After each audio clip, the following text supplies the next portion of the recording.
Salutare, ziua bună, vă salut, vă pup, pace pentru toți frații mei. Mă aflu la Pozili, Sernia, trebuie să descarc. Trebuie să iese camionul, e un camion aici înăuntru care trebuie să iese. Nu știu ce a durat atât de mult, ce că n-aveam de să spună marfa jos. Se vede, trebuie să descarce acolo și descarce marfa, după care să intru eu. Normal eu ar trebui să intru, sper să nu facă fix colegul. Au ajuns deja 1, 2, 3 camioane. Hai frate că eu sunt, ce să mai... Mai bine să nu vină colegul ăla de aici, ca să stai iar baștă în murdăia pe camionul ăla, că nu poate să-și facă treaba omul. Hai să intrăm. Trebuie să mă duc la el să-i spun, să-l întreb ce facem. Hai că uite, curăț geamul, curăț parbrizul ca să vadă bine. Hai, tu le spalte frumos. Așa, așa, așa, așa, așa, așa. Colegul iese afară. Acum trebuie să intru eu. Adică nu m-a chemat nimeni, dar intru oricum. Fa pe nesimțitul, că aici dacă nu faci pe nesimțitul, nu mai descarci. Deja 1, 2, 3, 4 camioane și cu al din 5 metri din față sunt 5 camioane. Ceau, la revedere. Deci dacă nu fac pe nesimțitul acum să intru, pentru că eu eram al doilea, după colegul ăsta de aici în față care iese acum, e clar că nu... Fac pe nesimțitul, hai Ticu, hai. Hai că pe mine mă interesează, eu intru acum. Și eu nu mă pun pe linia ta galbenă, și eu mă pun aici și asta, ca să-ți las loc să... Ce zici? Dacă o las așa e bine, ia să-mi întreb.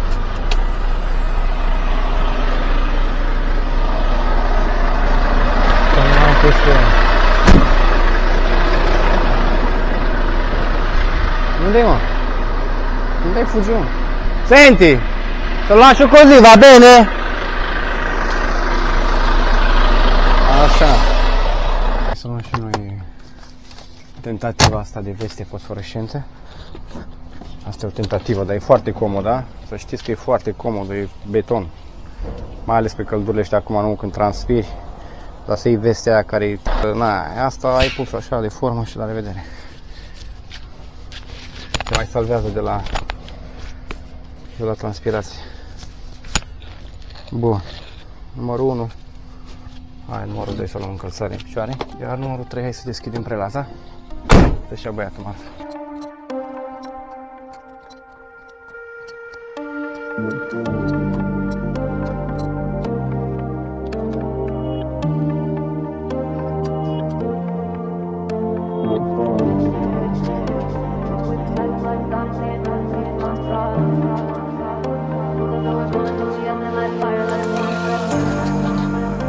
My whip came back in black, I'm starting saying rest in peace of Bon Scar. Close the door, blowing smoke, she asked me to light a fire like a Mars sun. Act a fool on stage, probably leave my fucking show in a cop car. Shit was legendary through the TV out the window of the montage. Cocaine on the table, liquor pouring, don't give a damn. Dude, your girlfriend is a groupie, she just trying to get in. Saying I'm with the band. Now she acting out of pocket, trying to grab up on my pants. Heard the bitches in my trailer say they ain't got a man. They all brought a friend. I've been fucking hoes and popping pills, man, I feel just like a rock star.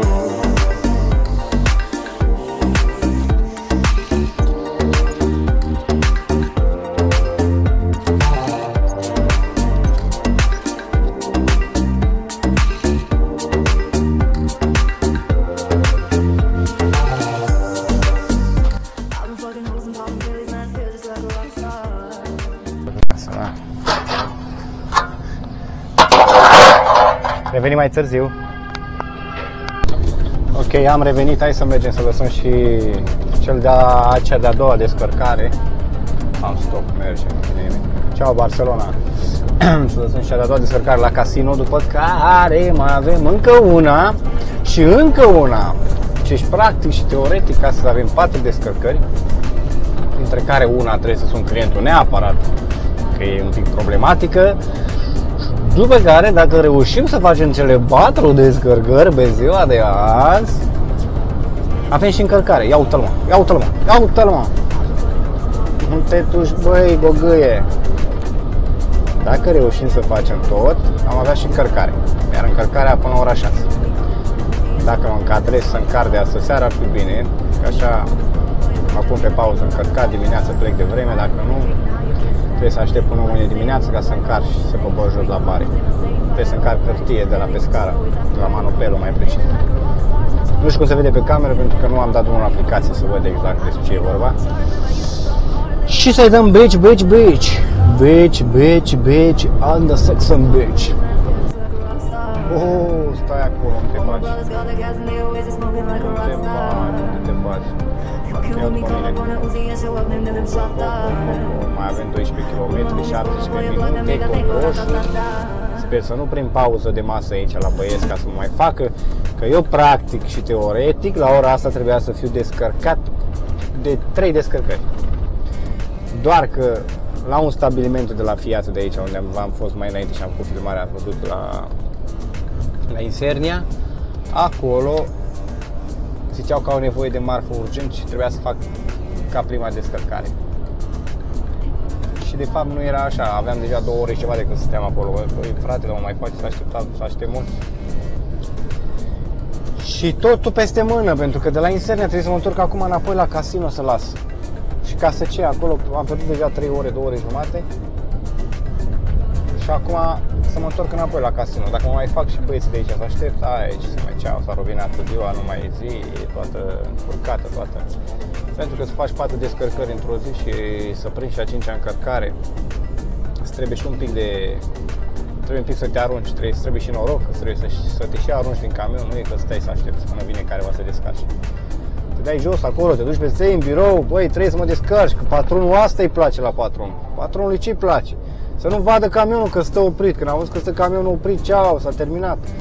Când el vede că tu, pac, te-ai dus repede, descărcat, îi crește bugetul, moar de bucurie. Păi da, păi cum? Voi cum credeți?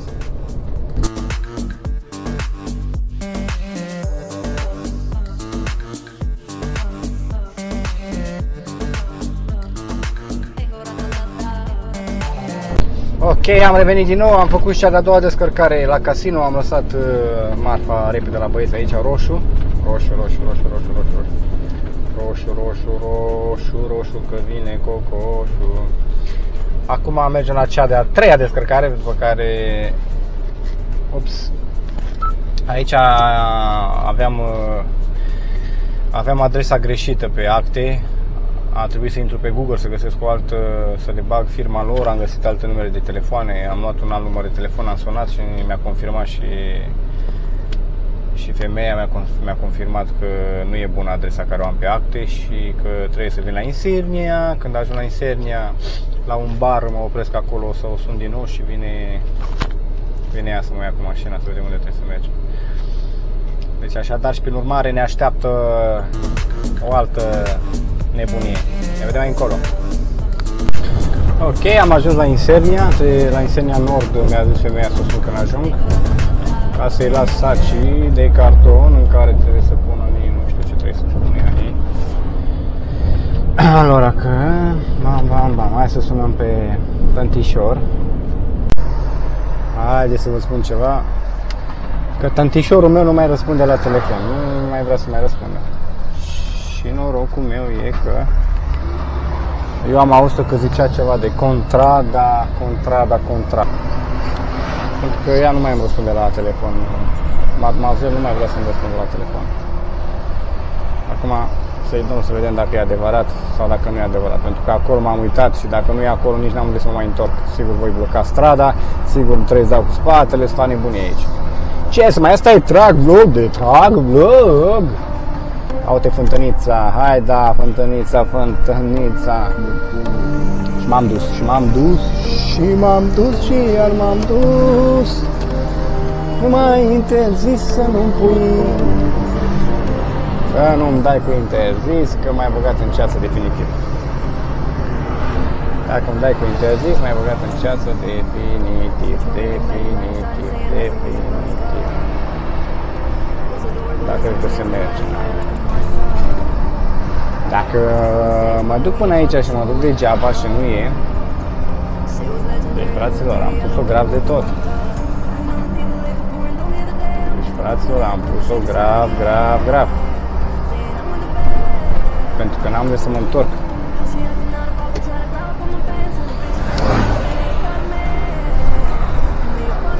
Dar de ce nu mai răspunde la telefon? Că prima dată când sunai, doar de 2 ori sună telefonul, cling, buf, și a doua oară mi-a și răspuns. Acum nu mai vrea deloc să răspundă. Sau mai sus cu remorca după mine, care e goală, bineînțeles. Deci, aici racordul. Aici trebuie să facem Lazaro. Parcă zicea ceva de Lazaro. Zicea ceva de Lazaro, parcă. Da, asta e strada. Hai, sigur asta e strada. Și aici? Aici să mă duc aici în stânga. Acord, ok. Băi, e bine? Da, mă, dar eu cred că e bine. Ok. Hai să mă duc în dreapta. Ok. Mai bine decât asta este de mare, frate. Lidl-ul. Deci dacă nu e aici am pus-o. Deci dacă nu e aici am pus-o grav. Și practic și teoretic eu trebuie să fac dreapta aici. Deci practic și teoretic eu trebuie să fac dreapta aici. Deci dacă eu fac dreapta aici, ia să văd. Fie asta, nu? Eu fac dreapta aici, mă, dacă nu dau după aia cu spatele, nu va picior.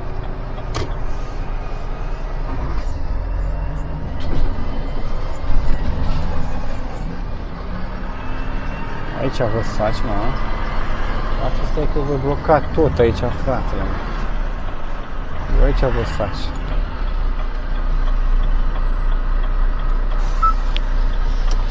Fii aici, mă.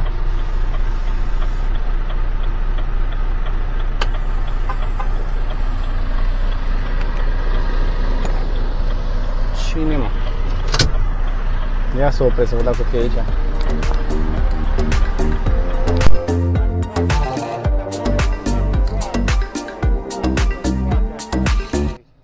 Piatra aici, priviți și voi pe unde trebuie să mă duc eu să... Aici e, mă? Aici e, mă, în casă. Priviți și voi unde trebuia să descarc eu saci la femeie care nu mi-a răspuns la telefon. Uitați-vă pe unde îmi umblă camionul, cava, gura voastră. Eu nu pot să cred așa ceva. Eu nici acum nu realizez pe unde mă aflu. Ia uite, păi vine mașina. Păi și ce să-i facă la mașina asta mică acum? Ce să-i facă la mașina asta mică acum, spuneți voi? Nu știu să-i fac la mașina asta mică, dacă reușește. Ce la fai, cui?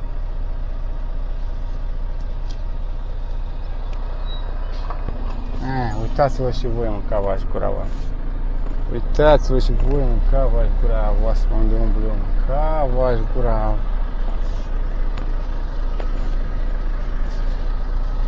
Priviți și voi, fraților. Păi eu iau aici, mă, ești nebun la...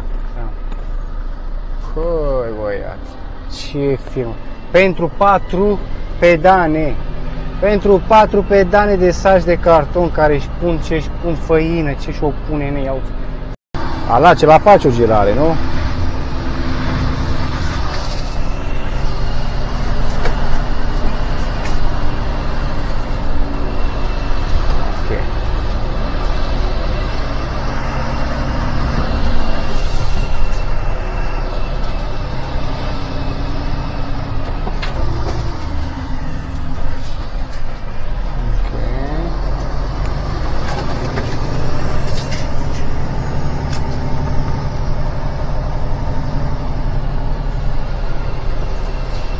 Faccio una barriera sulla destra mia, sto salendo.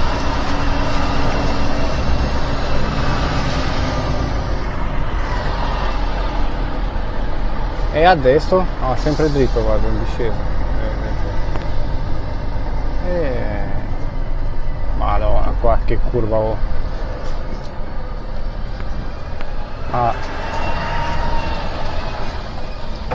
Ma questa è l'unica strada per arrivare qui? Să nu rup relata, mâncați-vă și căutați-vă și voi ce acolo. Uitați-vă și voi ce acolo, uitați-vă și voi. Uitați-vă și voi prăpaste aici.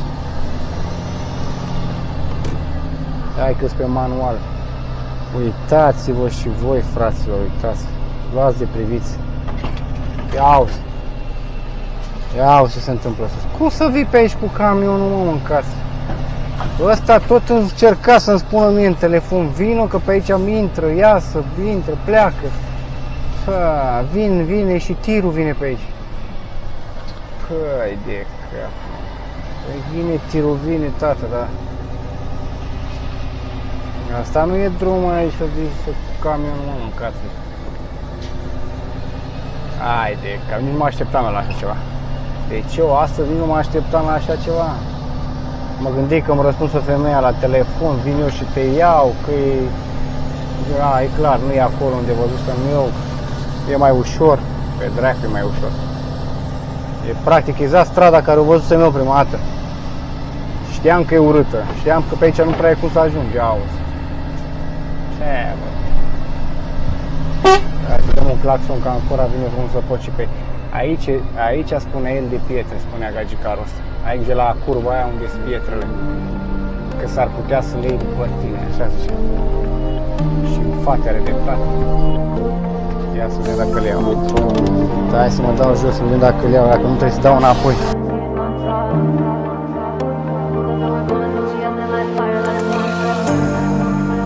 Switch my whip, come back, I'm like I'm starting saying rest in peace, a Bon Scott.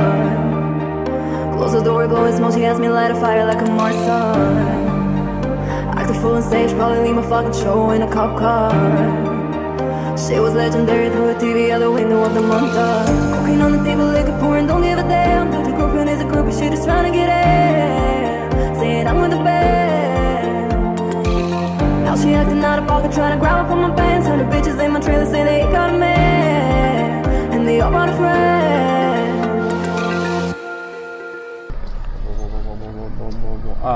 Ecco qui. Sì, lo qui. Sono arrivato. Camion arancione. Sì.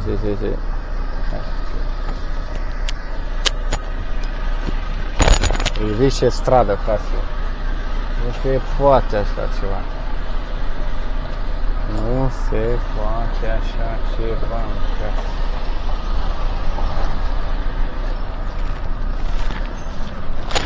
Se poate așa ceva, frate.